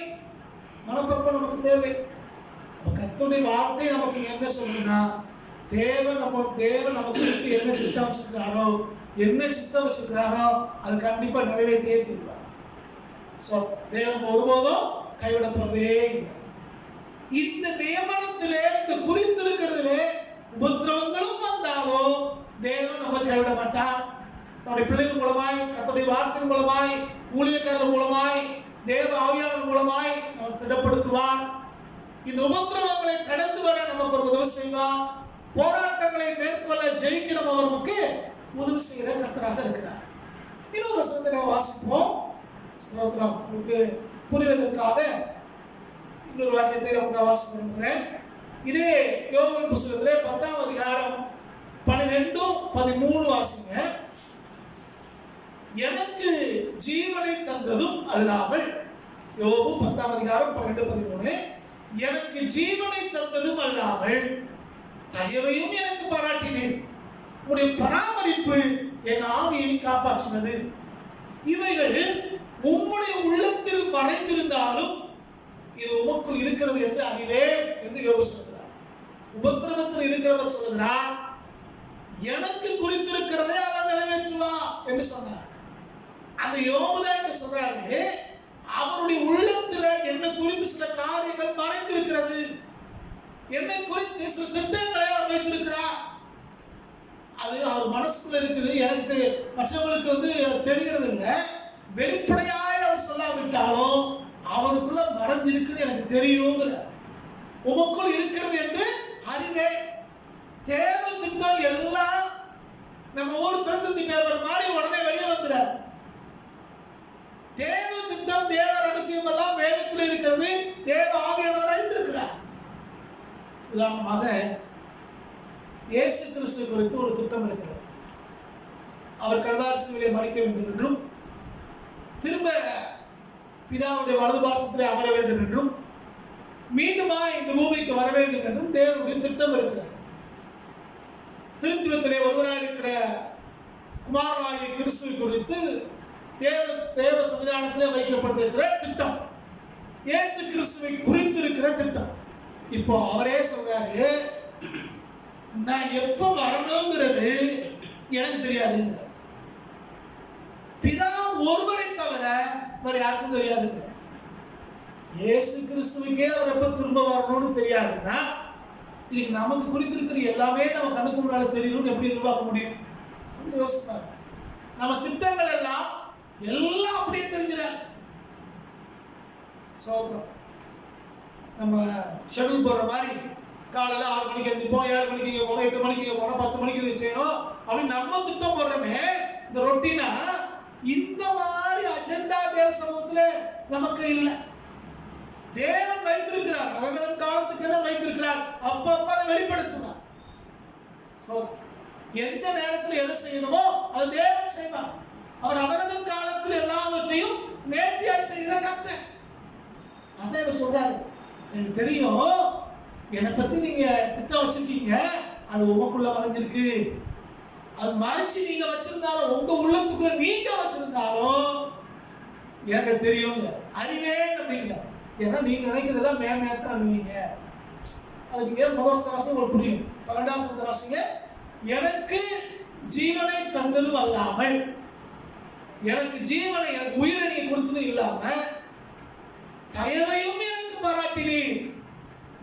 உம்முடைய பராமரிப்பு என் ஆவியை காப்பாற்றினது. எனக்கு ஜீவனை கொடுத்தீங்க, உயிரை கொடுத்தீங்க, போராட்டத்தை பத்தியில நம்ம ஆள வச்சீங்க, வியாதி வேதனை பத்தியில என்னை காப்பாத்தினீங்க, இது வரைக்கும் என்ன நடத்திட்டு வந்தீங்க. அது மாத்திரம் இல்லாம தயவையும் எனக்கு பாராட்டினீங்க. தகுதி இல்லாத எனக்கு தயவு பாராட்டினீங்க, கிருபை செஞ்சீங்க ஆண்டவரே அப்படிங்கிற, தயவு செஞ்சீங்க. அது மாத்திரமல்ல, உங்களுடைய பராமரிப்பு என் ஆவியை காப்பாற்றினது. தேவன் நமக்கு தயவு செய்து, தேவன் நமக்கு தயை செய்து, அவர் நம்மை பராமரிக்கிற கர்த்தர். அவர் நம்ம ஆவியை பராமரிக்கிற ஆண்டவர். இது தெரிஞ்சுக்கிட்டுதான் அவர் சொல்றாரு, இதெல்லாம் உங்களுக்குள்ள அடங்கி இருக்குன்னு எனக்கு தெரியும். உங்களுக்குள்ள அடங்கியிருப்பா, உங்க உள்ளத்துக்குள்ள மறைஞ்சிருக்க, அது எனக்கு தெரியும். தேவன் பராமரிப்பு செய்கிற கர்த்தர். தேவன் நமக்கு ஜீவனை கொடுத்தது மட்டுமல்ல, தயவையும் நமக்கு கொடுக்கிற ஆண்டவர். இது எரேமியா இன்னும் அழகா சொல்றார். எரேமியா 29ஆம் அதிகாரம் 11ஆம் வசனத்தை வாசிங்க. எரேமியா 29:11.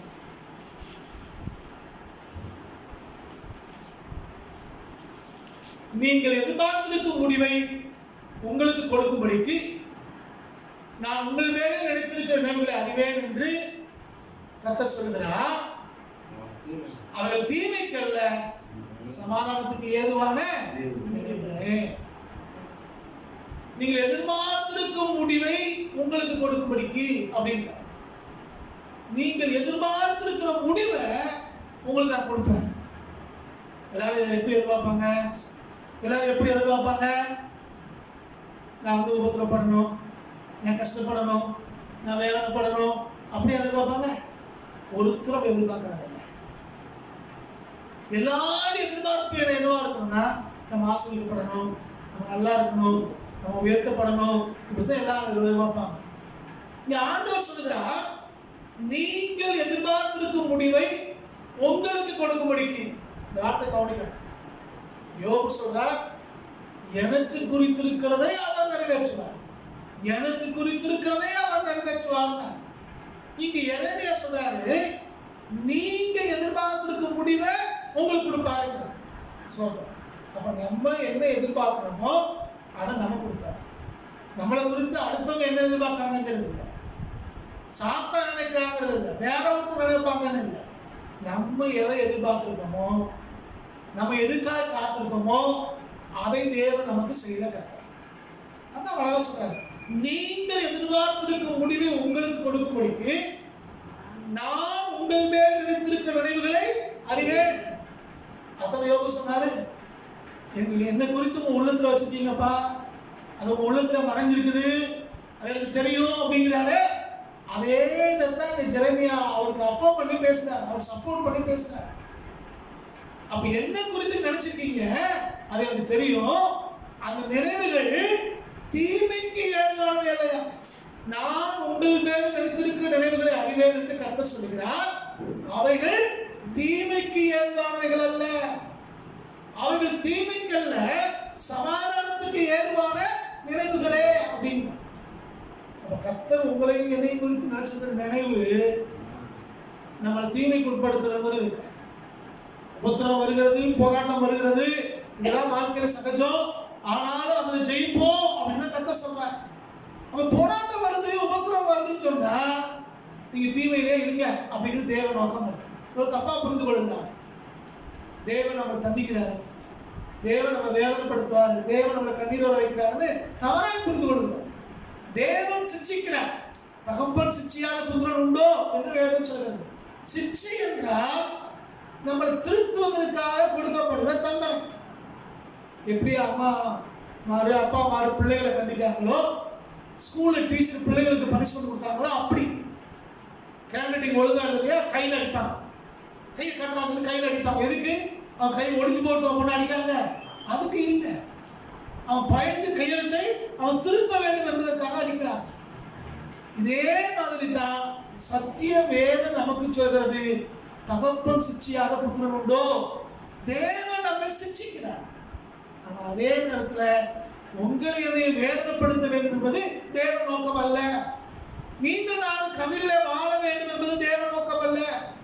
நீங்கள் நான் ஒடுக்கப்பட்ட இருக்க வேண்டும் என்பது தேவ நோக்கம் அல்ல. கர்த்தர் உங்களை என்னையும் உயர்த்த விரும்புகிறார். உளையான சேற்றிலிருந்து என்னை தூக்கி எடுத்து என்று சொல்கிறார். குப்பையில் இருந்து என்னை தூக்கி எடுத்து பிரபுக்களோட உட்கார வைக்கிறார் சொல்கிறார். ஆண்டவர் எந்த நிலைமையில் இருந்தாலும், புத்திரமோ வேதனை போராட்டங்கள் வந்தாலும் அது மத்தியில் இருந்து கர்த்தரை உயர்த்துகிற ஆண்டவர் என்று வேதம் சொல்கிறார். அவர் என்ன சொல்றாரு? தேவன் நம்மை நினைத்திருக்கிறார், தேவன் நமக்கு ஒன்றை குறித்திருக்கிறார். அவை நன்மைக்கானவைகளை ஒழிய தீமைக்கானவைகள் அல்ல. அப்ப இன்னைக்கு நீங்களும் நானும் சில கஷ்டங்கள் வழியாய் நெருக்கங்கள் வழியாய் கடந்து போனாலும், எதிர்காலத்தை குறித்து நமக்கு ஒரு கேள்வி இருந்தாலும் தேவனுடைய வார்த்தை நமக்கு ஞாபகப்படுத்துகிற ஒரு காரியம் என்னவென்றால், எனக்கு குறித்ததை அவர் நிறைவேற்றுவார். தேவன் நமக்கு என்ன குறித்திருக்கிறாரோ அதை நிறைவேற்றுவார். போராட்டங்கள் வரும்போதும், கஷ்டங்கள் வரும்போதும், கேள்வி வரும்போதும் நமக்குள்ள ஒரு விசுவாசம் இருக்கணும். தேவன் எனக்கு என்ன குறித்திருக்கிறாரோ அதை கண்டிப்பா நிறைவேற்றியே தீருவார். அதை யாராலும் தடுக்க முடியாது. யாராலும் தேவனுடைய கரத்திலிருந்து பறித்து கொண்டு போக முடியாது. தேவ திட்டத்தை யாராலும் மாற்ற முடியாது. எனக்கென்று தேவன் வைத்திருக்கிற சித்தத்தை விட்டு யாரும் நீக்க முடியாது. அப்படிங்கிற விசுவாசம் நமக்கு தேவை. தாமதங்கள் ஆனாலும் பல காரியங்கள் நமக்கு தாமதமாகிறது. பல ஜெபங்கள் நமக்கு கேட்கப்படவில்லை. பல கஷ்டங்கள் நமக்கு இருக்கிறது. பல நெருக்கங்கள் நமக்கு இருக்கிறது. அது எல்லாம் உண்மை. ஆனாலும் நமக்கு குறித்ததை தேவன் நிறைவேற்றுவார். நமக்கு குறித்ததை தேவன் நிறைவேற்றுவார். சகரியாவுக்கு குறித்ததை, எலிசபெத்து குறித்ததை, அன்னாளுக்கு குறித்ததை தேவன் நிறைவேற்றினார். யோனா வாழ்க்கையில தேவன் குறித்தது நிறைவேறிற்று. யாரும் தடுக்க முடியல. இயேசு கிறிஸ்துவானவர் ஒரு தேவ திட்டத்தோடு பூமிக்கு வந்தார். அன்னைக்கு இருந்த ரோம சாம்ராஜ்யம் அவருக்கு சிதறிப்ப நினைச்சது. அன்னைக்கு இருந்த யூத மதவாதிகள் அவர் சிதறிப்ப நினைச்சாங்க. கூடயே சீசர்களே அவர் விரோதமாய் மாறினார்கள், காட்டி கொடுத்தாங்க. நிறைய பிரச்சனை வந்தது. ஆனாலும் அவருடைய சிலுவை மரணம் என்ற தேவ திட்டம், தேவன் குறித்தது நிறைவேறிச்சு. யாராலும் மாற்ற முடியல. தேவத்தை நம்ம வாழ்க்கையிலும் கூட தேவன் உங்களுக்கு எனக்கு என்ன குறித்திருக்கிறாரோ அது கண்டிப்பாய் தேவனாலேயே நிறைவேற்றப்படும். எந்த சக்தியாலையும் தேவன் நமக்கு என்று குறித்திருக்கிறதை மாற்ற முடியாது. தேவன் நமக்கு குறித்திருக்கிறது என்னது? நன்மையானதை, ஆசீர்வாதமானதை, சமாதானத்துக்கு ஏதுவானதை, தீமை இல்லாததை தேவன் உங்களுக்கு எடுத்து குறித்திருக்கிறார். கர்த்தர் நன்மையானதை தருவார் என்று சங்கீதக்காரர் சொல்கிறார். தேவன் கொடுக்கிறதெல்லாம் நன்மையாக இருக்கும். தேவன் ஒருபோதும் தீமை செய்கிறவர் அல்ல. கர்த்தருடைய ஆசீர்வாதமே ஐஸ்வர்யத்தை தரும். அதனோட வேதனையை கூட்டா. தேவன் நம்ம கொடுக்கும்போது அது மிகுந்த ஆசீர்வாதமா இருக்கும். தேவன் படிப்படியாக நம்மை ஆசீர்வதிப்பார். ஒவ்வொரு நாள் அவர் நம்ம உயர்த்துவார். ஆனாலும் தெசலோனிக்கேயருக்கு பவுல் எழுந்தது போல நாம இன்றைக்கு இந்த வழியாக கடந்து போக வேண்டியதா இருக்கிறது. உபத்திரவங்கள் வரும் என்று அவங்க எப்படி முன்னுரைத்தாங்களோ அதேபோல சத்தியம் நமக்கு முன்னுரைக்கிறது. கடைசி காலத்தில் நீங்களும் நானும் சில உபத்திரவங்களை சந்தித்தால் ஆக வேண்டியதா இருக்கிறது. சில போராட்டங்களை சந்தித்தால் ஆக வேண்டியதா இருக்கிறது. சில இழப்புகளை, நஷ்டங்களை, கஷ்டங்களை கடந்துதான் வர வேண்டியதா இருக்கிறது. ஆனாலும் இந்த உபத்திரவத்தை சகிக்க வேண்டும் என்று தேவன் நம்மை குறித்திருக்கிறார். நம்ம தேவனுடைய குறிப்பிலே ஒன்று, அல்லது தேவன் நம்மளை குறித்து வைத்திருக்கிற காரியங்களை ஒன்று. நீங்களும் நானும் இன்றைக்கு சில உபத்திரவங்களை சகித்தாக வேண்டும். சில நஷ்டங்களை, கஷ்டங்களை சகித்தாக வேண்டும். அப்படி போகும்போதுதான் தேவ திட்டத்தை செம்மையாய் நிறைவேற்ற முடியும். உபத்திரவ காலத்தில் இருக்கிறோம், ஊரடங்கு நாட்கள் இருக்கிறோம். பலவிதமான நெருக்கங்கள், பலவிதமான போராட்டங்கள், பலவிதமான கேள்விகள். என்ன சம்பவிக்கணும்னு தெரியாது அப்படின்னு பல கேள்விகள் நமக்கு இருக்கிறது. ஆனா சத்திய வேதம் சொல்கிறது, என்ன வேணாலும் நடக்கட்டும், அவர் எனக்கு குறித்ததை நிறைவேற்றுவார். அவர் எனக்கு குறித்ததை நிறைவேற்றுவார். அவ்வளவுதான். சோதம், வேற ஒண்ணும் கிடையாது. தேவ திட்டம் அது எப்படி ஆண்டவர் சொல்ற, தீமைக்கானவை அல்ல நன்மைக்கானவையே. அப்ப கர்த்தருடைய கருத்துல அர்ப்பணிப்போம். ஆண்டவர் சொல்லுவோம், எனக்கு என்ன குறிச்சிருக்கீங்களோ ஆண்டவரே அதை நிறைவேற்றுங்க. தனிப்பட்ட வாழ்க்கையிலே, குடும்பத்திலே, வேலைகளிலே, ஊழியர்களிலே, படிப்பிலே, எதுவா இருந்தாலும் சரிதான், தேவன் குறித்தது நிறைவேறும். அது வரைக்கும் நீங்கள் நானும் காத்திருக்க வேண்டியதா இருக்கிறது. சில பேருக்கு உடனே நடக்குது, சில பேர் காத்திருக்க வேண்டியதா இருக்கிறது. தேவ திட்டத்தின்படிதான் எல்லாம் நடக்குங்கிற விசுவாசம் நமக்கு வந்துருச்சுன்னா நமக்கு முறுமுறுப்பு இருக்காது, வேதனை இருக்காது, கஷ்டம் இருக்காது. எல்லாம் கர்த்தர் பார்த்துக் கொள்வாருங்கிற நம்பிக்கை நமக்குள்ள வந்துடும். அப்ப நீங்க தேவன் அதைத்தான் நீங்க நம்மகிட்ட எதிர்பார்க்கிறார். யோபு திரும்ப ஞாபகப்படுத்துறேன். யோபு சொல்றாரு பாருங்க, எனக்கு குறித்ததை அவர் நிறைவேற்றுவார். எப்ப சொல்றாரு? போராட்டங்கள் மத்தியில சொல்றாரு. சொல்றாரு, கிழக்க போனாலும் அவர் பார்க்க முடியல, மேற்க போனாலும் தெரியல, எங்க போய் பார்க்கறேன்னு தெரியல அப்படிங்கிற அப்படிப்பட்ட வேதனை நேரத்தில் அவர் சொல்றாரு, எனக்கு குறித்ததை அவர் நிறைவேற்றுவார். எல்லாம் கிடைத்ததுங்கிற போது கர்த்தர் பார்த்துக்குவார் சொல்றது எல்லாம் இருக்கும் போது தேவன் நடத்துவார் சொல்றது ரொம்ப லகுவானது. யோபு அப்படி பேசல, எல்லாவற்றையும் இழந்து விட்டு அவர் பேசுகிறார். குடும்பத்தை இழந்தா, சொத்துக்களை இழந்தா, சுகத்தை இழந்தா, சிநேகிதருடைய அன்பை இழந்தா, எல்லாம் நெகட்டிவா இருக்கு. ஆனா அப்பதான் அவர் சொல்றாரு, அவர் எனக்கு குறித்ததை நிறைவேற்றுவார். எல்லாம் நெகட்டிவா இருக்கும்போது, எல்லாம் எதிர்மறையா இருக்கும்போது தேவன் மேல வைக்கிற அசைக்க முடியாத விசுவாசம் இருக்குதே, அதுதான் ஆச்சரியமான ஒன்று. அதைத்தான் தேவன் கனம் பண்ணுகிறார். அப்ப இன்னைக்கு நீங்கள் நாங்கள் எப்படி இருக்கிறோங்கிறது முக்கியம் இல்லை, தேவ திட்டம் என்னங்கிறது முக்கியம். நீங்கள் நாங்கள் எப்படி இருக்கிறோம், வேதத்தை ஆராய்ந்து பார்ப்போம், தேவ சமூகத்தில் உட்காருவோம், தேவன் நமக்கு என்ன குறித்திருக்கிறாரோ அது நிறைவேறட்டும் என்று விட்டு கொடுப்போம். தேவன் ஏற்ற சமயத்தில் எல்லாவற்றையும் நமக்கு அவர் செய்து முடிப்பார். ஜோபனமா எல்லாரும் கர்த்தரை முகத்தை நோக்கி பார்க்கலாம். அன்புள்ள ஆண்டவரே, நாங்கள் ஸ்தோத்திரிக்கிறோம்ப்பா, துதிக்கிறோம். நீ சர்வ வல்லமையுள்ள தெய்வம். எங்களுக்காக இந்த பூமியில வந்து கல்வாரி சிலுவையிலே மறைத்த ஆண்டவர், எங்களுக்காக எல்லாவற்றையும் செய்து முடித்திருக்கிற தெய்வம். நீ எங்களை குறித்து ஒரு எந்த நோக்கம் வைத்திருக்கீங்க ஆண்டவரே, எங்களை குறித்து ஒரு திட்டம் இருக்கிறது. எங்களுக்காக எதை குறித்திருக்கிறீரோ அதை நீர் நிறைவேற்றுவீர் நடந்திருக்கிறோம். எங்க பெற்றோர் எங்களுக்காக செய்யாததை, எங்கள் உறவினர்கள் எங்களுக்காக செய்யாததை, எங்கள் சபையும் ஊழியக்காரர்கள் எங்களுக்காக செய்யாததை நீர் எங்கள் செய்வீர் நடந்திருக்கிறோம். நீர் எங்களை ஒருபோதும் கைவிடுகிற தேவன் அல்ல. நீர் எங்களை குறித்து நினைவாயிருக்கிறீர் நடந்திருக்கிறோம் ஆண்டவரே. எரேமியா சொல்றது போல ஆண்டவரே, அது தீமைக்கானவைகள் அல்ல, அது நன்மைக்கானவை நடந்திருக்கிறோம். உடைய கரங்களை அர்ப்பணிக்கிறோம் ஆண்டவரே. யோபு சொல்றது போல நாங்கள் சொல்றப்பா, எங்களை குறித்த ஒரு உயர்ந்த திட்டம், ஒரு மேன்மையான திட்டம் உங்களுடைய உள்ளத்திலே மறைந்திருக்கிறது ஆண்டவரே. அந்த திட்டத்துக்கு எங்களை அர்ப்பணிக்கிறோம். நல்ல தெய்வமே, உங்களுடைய சித்தத்து மையத்திலே எங்களை ஒரு சித்திரமாய் மாற்றி விடுவீரா. உங்களுடைய திட்டத்துக்கு எங்களை அர்ப்பணிக்கிறோம். நீர் எங்களுக்கு என்னவெல்லாம் குறித்திருக்கிறீரோ அதை மாத்திரம் எங்கள் வாழ்க்கையில் செய்வீராக. நாங்களாக மாம்சத்திலே ஆசைப்பட்டு எங்கள் சுய இச்சையினாலே எங்களுக்கு அது வேணும் இது வேணும் யோசித்தாலும் கூட கர்த்தர் எங்களுக்கு என்ன செய்ய சித்தமா இருக்கிறதோ அதை மாத்திரம் செய்யப்படி ஒப்புவிக்கிறோம்.